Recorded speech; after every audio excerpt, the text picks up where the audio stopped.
अस्सलाम वालेकुम friends EJ electronics YouTube channel में आपका खुश आमदीद है। तो जैसा कि मैं पहले भी आपको बता चुका हूं कि मेरे इस चैनल के ऊपर आपको कंप्यूटर हार्डवेयर, सॉफ्टवेयर और घर में जितनी भी बिजली की अशिया यूज़ होती हैं उन सब की वीडियोस मिलती हैं। तो वो सब जानने के लिए आप मेरे चैनल को सब्सक्राइब करें और अपने दोस्तों के साथ शेयर करें। तो अगर आप अपनी तरफ से कुछ IT के रिलेटेड या computer hardware, software, Windows installation वगैरह, माइक्रोटिक के वगैरह, या घर में जितनी बिजली की अशिया यूज़ होती हैं, होम अप्लाइंसेस वगैरह, अगर उसके लिए आप कुछ जानना चाहते हैं तो आप मुझे कमेंट्स में अपनी राय का इज़हार कर सकते हैं। तो मैं इंशाल्लाह वीडियो बना के आपके सवाल का जवाब उसमें दे दिया करूँगा। तो फ्रेंड्स, बढ़ते हैं अपनी शॉप की तरफ और देखते हैं आज हमारे पास कौन सी चीज़ रिपेयर होने के लिए आई है। तो उससे पहले अगर आप मेरे चैनल पर नए हैं तो आप मेरे चैनल को सब्सक्राइब कर लें। तो मिलते हैं अपनी शॉप में, फिर देखते हैं हमारे पास कौन सी चीज़ रिपेयर होने के लिए आई है। जी अस्सलाम वालेकुम फ्रेंड्स जी, आज हमारे पास एक UPS का कार्ड रिपेयरिंग होने के लिए आया। तो इसमें ना काफ़ी मसले मसाइल थे। एक तो ये इसका इधर ये छोटा ट्रांसफार्मर लगा होता है, ये ख़राब था। वेरिएबल इसकी इंतहाई जंग आलूद हुई पड़ी थी, तो मैंने सारी उतार दी हैं, वो भी चेंज करनी है। बाइसिंग के लिए ये लगा होता है 7805 का एक ट्रांसिस्टर, तो ये भी ख़राब था। तो ये मैं मार्केट से ले आया हूँ। तो आज ये कार्ड को हम लगा के इसको A to Z चेक करेंगे कि जो ओके कार्ड है उसके क्या क्या फंक्शन होते हैं और वो कैसे कैसे चेक होता है। बाइसिंग वोल्ट कितने आने चाहिए, बैटरी वोल्ट कितने आने चाहिए, ये फ़ैन के लिए कितने आने चाहिए, ये स्विच पोर्ट होती है इसकी, ये इसकी सारे कनेक्शन होते हैं, ये सारा हम A to Z चेक करेंगे। तो मैं इसका सारा सामान पहले फ़िटिंग कर लेता हूँ। एक ये ट्रांसिस्टर लगना है इसको 7805 का, एक ट्रांसफार्मर इधर लगना है, और ये 6 की 6 वेरिएबल इसकी नहीं लगनी है। तो मैं ये लगा लूँ तो फिर दोबारा आपके साथ हाज़िर होता हूँ, क्योंकि इस तरह अगर हमने लाइव लगाया तो ये बहुत लंबी वीडियो बन जाएगी। तो मैं पहले इसको लगा लूँ, तो फिर नेक्स्ट हम इसको चेक करते हैं कि इसमें जो सही कार्ड है उसको आसानी से हम चेक कैसे कर सकते हैं। अगर कोई मसला है तो वो क्यों आ रहा है और किस एरिया में आ रहा है इसके, और कहाँ कितने वोल्ट आने चाहिए, वो चेक कर लेते हैं हम। जी फ्रेंड्स, ये तो हम अब वापस आ गए हैं। ये मैंने इसको वो वेरिएबल जो आपको आगे दिखाई थी वो ये मैंने 6 की 6 चेंज कर दी हैं। ये देखें, अगर ये आपको नज़र आ रही होंगी, ये देखें, ये 4 ये हैं और 2 ये मैंने चेंज कर दी थी। ये एक 7805 इसको लगा हुआ था ट्रांसिस्टर, ये इसका जला हुआ था। ये किट जब मेरे पास आई थी ये टोटल डेड थी, बिल्कुल काम नहीं कर रही थी। एक इसका ये जला हुआ था 7805, इसका काम होता है ये बाइसिंग बनाना, ठीक हो गया। बाइसिंग बोर्ड इसने जनरेट करने होते हैं। और एक इसका ये मेन ट्रांसफार्मर जला हुआ था, ये भी मैंने ला के चेंज कर दिया। ये 6 की 6 वेरिएबल भी चेंज कर दी हैं, ये भी कर दी हैं। लेकिन अपनी तरफ से मैं आपको एक एडवाइस दूंगा, अगर आप किसी के लिए बहुत अच्छा UPS बनाना चाह रहे हैं ना, कि जो अच्छा चले, बैटरी चार्जिंग अच्छी करे, ये देखें, ये कंपनी वाले जो बनाते हैं ना कार्ड, उन्होंने लगाया होता है BTA 16। आप कोशिश करें इसको उतार के इसकी जगह पर ट्रांसिस्टर लगाएँ BTA 41, इसकी परफॉर्मेंस बहुत अच्छी हो जाएगी और कस्टमर आपको दुआएं देगा कि आपने एक अच्छी चीज़ बना के दी है। मैं आपको ज़ाती तौर पे यही रिकमेंड करूँगा, ये BTA 16 लगा होता है। जब भी आप कार्ड परचेज़ करें बाज़ार से, क्योंकि ये बना बनाया बाज़ार से मिलता है, इसमें BTA 16 होगा। आप BTA 41 का एक ट्रांसिस्टर एक्स्ट्रा ले लें और इसको चेंज कर दें, नए का ही चेंज कर दें, तो ये बहुत अच्छा चलेगा। ठीक हो गया। तो अब हम इसको चेक करते हैं। चेक करने के लिए मेरे पास बैटरी तो नहीं थी, मेरे पास ये एक 12 वोल्ट का अडाप्टर है और ये मैंने उसकी प्लस और माइनस बैटरी वाले टर्मिनल की जगह पे लगा दी है। ठीक हो गया। ये एक सिंपल लीड है मेरे पास, तो ये मैंने इसको लगाया। तो उसके लिए हम चेक करेंगे इसके कनेक्शन करके। तो ये कनेक्शन इसके कोई इतने मुश्किल नहीं होते, ये प्रिंट के ऊपर बने होते हैं। ये देखें, जैसे इसका पहली आ रही है इन्वर्टर की तार, जो ट्रांसफार्मर में इन्वर्टर की तार होती है। दूसरी आ रही है नेगेटिव, जो मेन वायर आती है बाइट से, मेन लीड जो होती है उसमें से। दूसरी आ रही है मेन, जो 220 वोल्ट वापडा वाले लगाते हैं। मैं आपको पहले उधर लगा के दिखाता हूँ, फिर इसको आगे भी हम चेक करेंगे और आपको ये भी बताऊँगा कि ये प्रॉपर अगर सही हो तो ये कैसे चेक किया जाता है। अक्सर मसले आ जाते हैं इनमें, कोई बड़ी बात नहीं है, अक्सर मसले मसाइल हैं, क्योंकि बिजली की चीज़ें हैं तो मसले मसाइल इनमें निकलते ही रहते हैं, ये कोई इतना इशू नहीं है। लेकिन ये जो कार्ड आजकल आ रहे हैं ना, इसमें आपको ये बैटरी की तारें लाजमी लगानी पड़ेगी। अगर आप खाली कार्ड निकाल के चेक करना चाह रहे हैं तो आपके पास अगर बैटरी है घर में तो ठीक है, नहीं है तो ये मैंने चार्जर लगाया हुआ है, एक रखा हुआ है टेस्टिंग के लिए, मैंने 12 वोल्ट का, ये 12 वोल्ट बैटरी की जगह पे लगा दी है। ये वही सिंपल लाइटें हैं जो UPS के आगे फ्रंट पे लगी होती है, मैंने एक एक्स्ट्रा बना के रखी है चेक करने के लिए। ये इसका स्विच का पॉइंट होता है जो बाहर मेन स्विच लगा होता है यूपीएस के ऊपर बॉडी के साथ। मैंने इसमें यू डाल के, जिसको जैम्पर भी बोलते हैं, तो मैंने इसको डायरेक्ट कर दिया। हम इसको टेस्ट करने के लिए पहले मैं ये चार्जर अपना लगाऊंगा जो 12 वोल्ट वाला मैंने लगाया हुआ है। ये देखें, ये यूपीएस, इसमें 12 वोल्ट वाले चार्जर का करंट आ गया। ये बैटरी लो इसलिए शो करवा रहा है, ये भी मैं अभी आपको बताता हूँ। चार्जिंग पे नहीं जा रहा, ये ठीक हो गया। ये देखें, ये इसकी मेन लीड है। ये अब मैं मेन लीड इसके अंदर लगाता हूँ। ये मेन करंट इसके अंदर आ गया, ठीक है। ये अब फुल पे गया, थोड़ी देर बाद ये चार्जिंग पे चला जाएगा। लेकिन ये चार्जिंग होगा नहीं, वो इस वजह से कि आगे बैटरी नहीं लगी हुई, आगे मैंने अडाप्टर लगाया हुआ है, तो ये थोड़ी देर बाद फुल शो कर देगा। ये मेरा मल्टीमीटर है, इसको मैंने एसी करंट 450 वोल्ट पे रखा। और ये आप देखें, ये मैंने मेन वायर लगाई, ये इसमें मेरे 230 वोल्ट आ रहे हैं, ठीक हो गया। ये पहली तार इसकी इन्वर्टर की है, ये नेगेटिव ऐसे ही रहने दूंगा, ये मैं इन्वर्टर पे लगा दूंगा। इन्वर्टर में वोल्टेज नहीं आएंगे क्योंकि इन्वर्टर इसकी इनपुट होती है। जब लाइट जाती है तो ये रिले जो है ना चेंज होती है।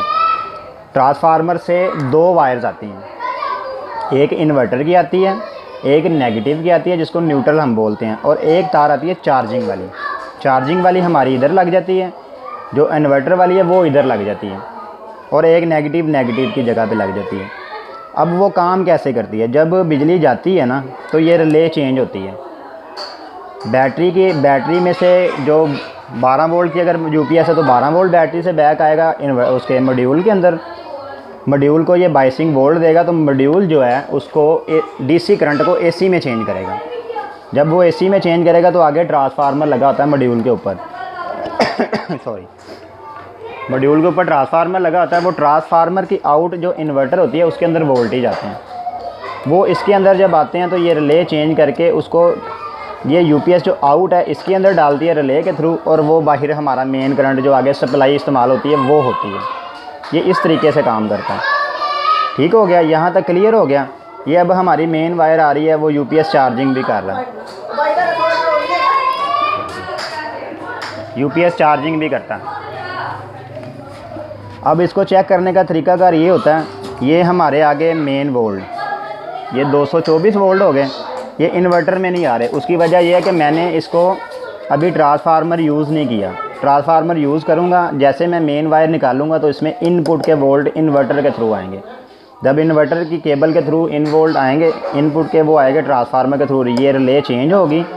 ये यूपीएस आउट के पॉइंट में करंट निकालेगा। यूपीएस में आउट में अभी भी आ रहे हैं, वो जो यूपीएस आउट में अब आ रहे हैं वो बेसिक आ रहे हैं वापडा वाले वोल्टेज, बैकअप नहीं आ रही। ये देखें, ये इसकी जो 5 नंबर पे है इसकी नेगेटिव है जो आउट होनी है।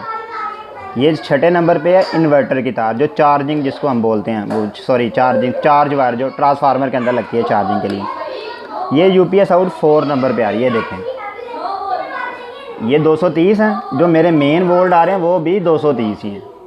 उसका रीज़न ये है कि ये उसी में से घुमा के आउट आगे दे रहा है, क्योंकि इसी तरह होता है ना, जब लाइट आ रही होती है तो यूपीएस तब भी करंट निकाल रहा होता है। जब लाइट जाती है फिर वो ट्रांसफार्मर के थ्रू इन्वर्टर की केबल आती है, वो रिले इसको चेंज करती है, वो फिर दोबारा उसको बाहर निकाल के करंट बनाना शुरू कर देते हैं। लेकिन फ़र्क ये है कि अब वापडा के थ्रू चल रहा है, जब लाइट जाती है तो फिर बैटरी के थ्रू चलता है, और बैटरी करंट बनाती है मॉड्यूल के थ्रू। मॉड्यूल को ये बाइसिंग 4 वोल्ट जाते हैं, और बैटरी की तरफ से एक माइनस वायर आती है, और जो प्लस वायर होती है वो ट्रांसफार्मर को डायरेक्ट लगी होती है। ये लोकल यूपीएस की बात कर रहा हूँ आपके साथ। तो जैसे ही वो जाता है उसमें वो मॉड्यूल जो है वो करंट जनरेट करता है डीसी को एसी में, और पावर बनाता है उसकी। वो होते हैं वो 12 वोल्ट ही हैं, ज़्यादा नहीं बनते, लेकिन वो पावर में बनाता है। और जब वो पावर में 12 वोल्ट डीसी एसी होके ट्रांसफार्मर के अंदर जाते हैं, तो ट्रांसफार्मर की वाइंडिंग जिस हिसाब से होती है वो आगे उतने वोल्ट निकालता है। फ़र्ज़ करें कि आपके ट्रांसफार्मर की इन्वर्टर के ऊपर 300 वोल्ट आ रहे हैं, लेकिन 300 वोल्ट घर में यूज़ नहीं होते। घर में यूज़ होते हैं 220 या ज़्यादा से ज़्यादा 240 भी ज़्यादा होते हैं, 230 तक मैक्सिमम जो है ना होने चाहिए, जिसके ऊपर चीज़ें ख़राब नहीं होती, आपकी प्रॉपर चलती हैं। उसको कम करने का तरीकाकार ये है। यहाँ तक तो क्लियर हो गया आपका, यहाँ तक आपका कार्ड बिल्कुल ओके है। इनपुट भी ले रहा है, आउटपुट भी दे रहा है, इन्वर्टर की केबल भी आ रही है। पीछे हमारा ये रह गया फ़ैन का पॉइंट। ये मैंने डीसी वोल्ट पे मीटर को कर लिया, ये मेरे फ़ैन की केबल है, ठीक है। ये 10 वोल्ट फ़ैन को जा रहे हैं, यानी कि फ़ैन भी चलेगा, फ़ैन में भी करंट आ रहा है। ये जो बाइसिंग है, ये एक पॉइंट आपने लगाना है नेगेटिव वाली साइड पे, दूसरा आपने लगाना है इसकी बाइसिंग के ऊपर, और ये वोल्ट नहीं आ रहे। उसका रीज़न पता क्या है कि इस टाइम ये कार्ड बंद है बाइसिंग की सूरत। बाइसिंग वोल्ट उस सूरत में आते हैं जब हमने यूपीएस से बैकअप लेना होता है। अब मेरे पास इस टाइम ना तो बैटरी है ना ट्रांसफार्मर है, और मैं इसको कैसे चेक करूँगा, उसका भी एक तरीका है। ये जो तार मैंने इसको मेन में लगाई हुई है ना, प्लस वाली साइड, नेगेटिव मैं नहीं चेंज करूँगा, नेगेटिव वहाँ ही लगी रहेगी, न्यूट्रल जिसको बोलते हैं। ये मैंने इसकी इनपुट पे जो प्लस वाली साइड लगाई है, पॉजिटिव तार, जो मेन करंट आ रहा है हमारा बाहर मीटर से, ठीक हो गया, उसको मैं उतार के इन्वर्टर में लगाऊंगा। ट्रांसफार्मर भी यही काम करता है, क्योंकि उसमें से एक टाइम में 3 वायर्स आ रही होती हैं, चार्जिंग वाली भी और उसके इन्वर्टर की भी और नेगेटिव भी, ठीक हो गया। ये फ़र्ज़ करें कि ये इन्वर्टर की केबल हो गई है, क्योंकि इन्वर्टर का भी काम यही है ना कि इसमें वोल्टेज लेके आना। ये देखें, ये देखें, ये इसको मैं डीसी पे करता हूँ, ये देखें, ये इसमें अब हमारे वोल्टेज आ रहे हैं 230। वो ये इसलिए आ रहे हैं कि मैंने घर की वायरिंग पे यूज़ कर रहा हूँ, मैंने इन्वर्टर ट्रांसफार्मर नहीं लगाया, ठीक हो गया। यहाँ तक ये हो गया ओके। यूपीएस आउट की जगह पे हम चेक कर लेते हैं। ये देखें, ये यूपीएस आउट है हमारी, ये चार्जिंग आउट है, सॉरी ये 4 नंबर वाली यूपीएस आउट है, और ये उतने ही वोल्ट उसके अंदर आ रहे हैं जो हम मेन से दे रहे हैं। उसका रीज़न ये है कि अभी मैंने इसके साथ ना तो बैटरी लगाई है और ना ट्रांसफार्मर और ना मॉड्यूल लगाई है, मैं सिर्फ कार्ड चेक करने का तरीका आपको बता रहा हूँ। अब इसमें बाइसिंग वोल्ट आएंगे, उसकी रीज़न ये है कि अब मैंने इसको बैकअप पे रख दिया। ये देखें ना, ये लाइटें भी चेंज हो गई, मेन बंद हो गई है, ये यूपीएस मोड पे आ गया। तो यहाँ तक क्लियर हो गया। अब मैं इसके बाइसिंग वोल्ट ये नेगेटिव पे एक रखूँगा, एक ये बाइसिंग वन साइड पे लगाऊंगा। ये देखें, ये 3 वोल्ट आ रहे हैं इसके अंदर, शायद आपको नज़र आ रहे होंगे। एक साइड पे 2 या 3 है, ये देखें दूसरी साइड पे भी 2 या 3 है। बाज़ कार्ड ऐसे हैं जिसमें 4 वोल्ट तक भी आते हैं, ठीक हो गया, लेकिन 4 वोल्ट तक नॉर्मल रेंज होती है, वो कार्ड के ऊपर होता है। उसका रीज़न ये है कि ये 7805 है ना, ये इसको जनरेट कराता है, बाइसिंग वोल्ट को जनरेट कराता है। बाइसिंग वोल्ट को ये जनरेट कराता है तो ये वोल्टेज पैदा होते हैं। इस कार्ड में भी यही इशू था कि इसके ना तो बाइसिंग वोल्ट आ रहे थे, ना ये खुद ऑन हो रहा था, और ना ही उसके बाद ये आगे सप्लाई दे रहा था। तो इसमें भी यही इशू था सॉरी, ये बाइसिंग वोल्ट नहीं निकाल रहा था। बाइसिंग वोल्ट ना निकालने का रीज़न इसका ये था, ये 2 ट्रांजिस्टर इसके ख़राब थे छोटे, जो बाइसिंग के रास्ते में लगे हुए हैं, ये चेंज हुए हैं। उसके बाद ये 7805 भी ख़राब था, ये भी चेंज हुआ। उसकी वजह से ये देखें, ये 12 वोल्ट आ गए पंखे के, ये मैं डीसी करंट पे कर देता हूँ इसको, ये पंखे के आ गए, यहाँ तक ओके हो गया। उसके बाद ये नेगेटिव जो बैटरी के हमने जिसकी जगह पे चार्जर लगाया, ये तो ऑलरेडी वही आ रहे हैं जो चार्जर इसको सेंड कर रहा है, वोल्टेज हमें वही शो होंगे, या बैटरी लगी होगी तो जो बैटरी कर रही होगी वही आएंगे। उसके बाद बाइसिंग वन साइड हम चेक करें, ये देखें इसके ऊपर 3 वोल्ट आ रहे हैं, सेकंड साइड पे भी 3 आ रहे हैं। और ये आपने 100% शो करना है कि जो एक साइड पे वोल्ट हैं 4 से नीचे हों, ऊपर ना जाएं, यानी कि 5 इसकी लास्ट रेंज होती है, लेकिन 5 आप कोशिश किया करें कि 4 से ऊपर ना जाएं, ठीक है। ये इसमें अब 3 आ गए हैं, ये बिल्कुल ओके है। ये इस साइड पे देखें, उधर भी 3 आ गए हैं। ये काम करेंगे कि आप जिस ये जो फिक्स वोल्ट की वेरिएबल होती है ना, ये इसका सारा लिंक इसके साथ है। अगर आपने यूपीएस के मॉड्यूल को बाइसिंग के वोल्ट थोड़े ज़्यादा देंगे तो वो बैकअप में वोल्ट ज़्यादा बना के देगा, ताकत बना के देगा। उस जो फिक्स वोल्ट हम करते हैं आउटपुट पे के 220 आने चाहिए या 240 आने चाहिए, ये सारा लिंक ये बाइसिंग के साथ होता है उसका। ना ट्रांसफार्मर के अंदर कोई ऐसा फीचर है, ना मॉड्यूल के अंदर कोई ऐसा फीचर है कि वो वोल्टेज उससे हम कंट्रोल कर सकें। ट्रांसफार्मर की वाइंडिंग्स होते हैं, लेकिन वो ये नहीं होता कि आप अपनी मर्ज़ी से कम ज़्यादा कर सकते हैं। वो फिर जहाँ पे आप रख देंगे स्टेबल वहीं पे रहेंगे। अगर बैटरी लो होगी तो वो कम हो जाएंगे, ज़्यादा होगी तो वो दोबारा उधर ही आ जाएंगे। ये बाइसिंग के थ्रू जो वोल्टेज फिक्स वोल्ट हम कंट्रोल करते हैं, ये परफेक्ट होते हैं। ये देखें, अब 3 वोल्ट पे रुका हुआ है, मैं इसको जैसे जैसे कम करूँगा, ये देखें, अगर आपको ये नज़र आ रहा हो तो ये देखें, ये 2 या 3 या 2 ये नीचे हो रहे हैं वोल्ट, देखें 2 1 2, ये इसका लिंक होता है जो हम ये करते हैं वोल्टेज, इसके फिक्स वोल्टेज करते हैं। ठीक हो गया, ये क्लियर हो गया। ये ओवरलोड है। ओवरलोड को यूज़ कैसे किया जाता है? फ़र्ज़ करें कि आप 1000 वाट का यूपीएस बना रहे हैं, मैं ये 1000 वाट के यूपीएस में कार्ड लगा रहा हूँ, ये मुझे शो हो रहा है कि वो 1000 वाट तक चलाएगा। मैं उसके ऊपर 1000 वाट का लोड डाल के इसको घुमाना शुरू कर दूँगा। जहाँ पर 1 वोल्ट होगा ना, वाट, जो वाट की बात कर रहा हूँ, 1000 वाट का यूपीएस बनाया, आप उसको कोशिश करें कि 900 वाट के ऊपर सेट करें, 900 वाट का लोड उसके ऊपर पड़े तो यूपीएस उसी टाइम ट्रिप हो जाए या बंद हो जाए, यानी कि रीबूट हो जाएगा। वो बार बार फिर रीबूट होगा, रीस्टार्ट होगा या बिल्कुल बंद हो जाएगा जब तक अब वो लोड आप उसके ऊपर से कम नहीं करेंगे। उससे ये होगा कि आपका मॉड्यूल बच जाएगा, यूपीएस को नुकसान नहीं होगा, कोई भी हर लिहाज से महफूज हो जाएगा। ये ओवरलोड का ये होता है। उसके बाद ये आ गया मेन लो। ये देखें,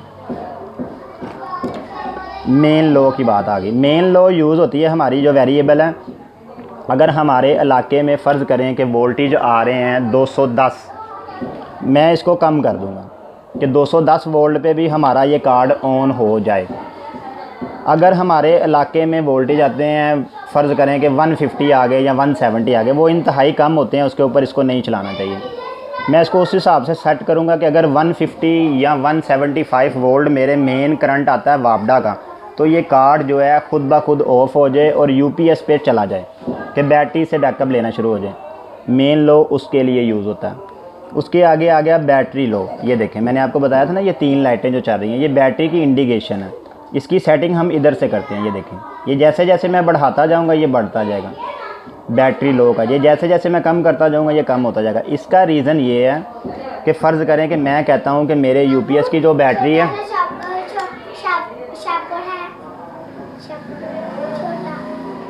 मैं कहता हूं कि मेरे यूपीएस की बैटरी जो है वो ज़्यादा लो ना हो। ठीक हो गया। फ़र्ज़ करें कि बैटरी अमूमन जो यूपीएस है ना, वो बैटरी सारी ख़त्म कर देते हैं, एंड तक लो करके तो फिर बंद होते हैं। मैं कहता हूँ कि जी एंड तक लो ना हो, आधी हो जाए, मैं इसको इसका सेंटर में कर दूँगा। ठीक हो गया। ये आधी लो होगी तो ये बंद हो जाएगा। अगर मैं चाहता हूँ कि मेरी यूपीएस का बैकअप ज़्यादा हो जाए, ये देखें एक साइड पे ये मेन लो वाली कम हो रही है, इसका मतलब है कि थोड़ी सी मेरी बैटरी लो होगी तो मेरा यूपीएस ऑफ हो जाएगा। अगर मैं दूसरी साइड पे इसको फुल घुमा दूंगा तो इसका ये हो जाएगा, जब तक बैटरी बिल्कुल ख़त्म ना हो जाए तो ये यूपीएस उसकी जान नहीं छोड़ेगा, उसमें से बैकअप लेता ही रहेगा।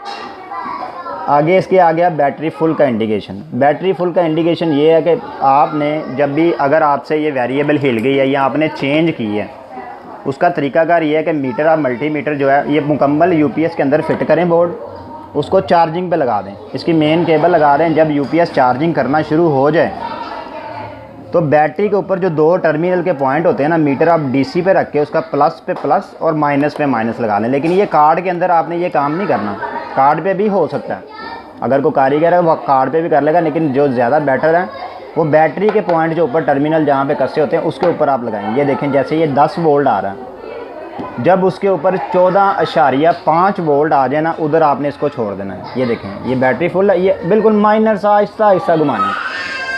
लेकिन पहले आपने बैटरी के वोल्ट चेक करने हैं। जब बैटरी के ऊपर 14.5 वोल्ट आ जाएँ तो फिर आपने इसको आहिस्ता आहिस्ता घुमाना है, और जहाँ पर ये ट्रिप कर जाए, यूपीएस फुल का साइन दे दे, उधर ही आपने छोड़ देना। अगर 14.5 वोल्ट नहीं आते तो बैटरी आपकी पहले ट्रिप कर रही है, तो फिर आपने इसको एंटी क्लॉकवाइज या क्लॉकवाइज घुमा के देखना है, वो दोबारा यूपीएस चार्जिंग शुरू कर देगा। जब 14 वोल्ट या 14.5 वोल्ट आपके मीटर पे शो हों, आप इसको माइनर सा आहिस्ता आहिस्ता से घुमाएं, और इसको जैसे ही आप घुमाएंगे जहाँ पे ये यूपीएस फुल का साइन दे उधर ही छोड़ दें। ये उसकी कंफर्म सेटिंग होगी। एम्पेयर सेट करने के लिए इस तरह का एक मीटर आप रख लें, डीसी में रख लें, या ज़्यादा तो बेहतर तो डीसी में ही होता है, ये डीसी में रख लें। इसको 20 एम्पेयर या 20 एम्पेयर पे रख के आप उसकी बैटरी की ऐसे एक तार को लगा लें, जैसे 2 तारें जा रही होती हैं, एक तार को लगा लें ऐसे। ये जो एम्पेयर सेट है, तो आपने कोशिश करनी है कि जो अगर 200 एम्पेयर की बैटरी लगा रहे हैं तो उसको आप 20 एम्पेयर या 22 एम्पेयर पे सेट कर लें। जहाँ पे 20-22 एम्पेयर हो जाए उधर इसको छोड़ दें। ये सबसे बेटर इसकी सेटिंग है। दोनों वायर्स पे आप बारी बारी लगा के इसको चेक करें, जहाँ पे 20-20 या 22-22 एम्पेयर दोनों के हो जाएं। 200 एम्पेयर की बैटरी, अगर 175 है उसको आपने करना है 18 या 19 के ऊपर। अगर इससे भी कम है तो आप 2-2, 3-3 एम्पेयर करके नीचे ले आएँ, क्योंकि जितनी स्लो चार्जिंग होगी उतना अच्छा चार्ज करेगी। ये यहाँ तक क्लियर हो गया। इसमें बाइसिंग बोर्ड भी आपको बता दिए गए। बैटरी के भी बता दिएगी और पंखे के बता दिए। ये इसकी आउटपुट का कनेक्शन है। ये सिंपल तो इसका काम होता है। दूसरा, अगर कोई मसला है, ये रिले में भी मसला आ जाता है। फ़र्ज़ करें कि आपका सारा सर्किट सही काम कर रहा है, ओके है, ये आपने रिले चेक कर लेनी है जो चार्जिंग ना होने की वजह। लेकिन ये बहुत कम ख़राब होती है, ये कोई इतना ज़्यादा इशू नहीं होता इसमें। अब ये कार्ड जब मेरे पास आया था ना, ये बिल्कुल कस्टमर मुझे ये कह रहा था कि ये बिल्कुल ख़त्म है। मैंने इसकी जगह पे नया लगा लिया और ये ज़ाया हो गया। और ये देखें, ये 2-3 इसकी 4-5 चीज़ें चेंज हुई हैं तो ये ओके हो गया। कितना ख़र्चा इसके ऊपर आया होगा? मेरा ख्याल है ये 150 रुपये का ट्रांसफार्मर आया, ये 10-10 रुपये की ये वेरिएबल है। ये इतने की होती नहीं है, लेकिन उस दुकानदार ने मुझे इतने की दी है। ये होती वैसे सस्ती हैं। 150 रुपये का ये ट्रांसफार्मर हो गया, ये 6 ये हैं। 60 रुपये की ये लगा लें, ये 210 रुपये हो गए। 20 रुपये का इसका ये आया 78005 है। तो आप खुद ही हिसाब लगा लें, इसमें कोई इतना ख़र्चा नहीं आया और ये ओके हो गया। 250 या 300 रुपये में ओके हो गया। और कस्टमर कह रहा था कि जी मैंने नया लगाना है। नया कार्ड जो है 800 से 900 रुपये का है, बल्कि ये वाला जो है ये महंगा है। ये तकरीबन 1300 या 1400 रुपये का कार्ड है, क्योंकि इसमें फ़िक्स बोल्ड और एम्पेयर कंट्रोलर बना हुआ है। एम्पेयर कंट्रोलर जिस कार्ड में होता है वो थोड़ा सा महंगा होता है। ये 250-300 रुपये में हद 400 रुपये आप लगा लें, उसमें ये ओके हो जाता है बिल्कुल, यानी कि नया हो गया अब। लेकिन मेरा 400 नहीं लगा, मेरे थोड़े लगे हैं और ये बिल्कुल ओके हो गया और A1 चल रहा है।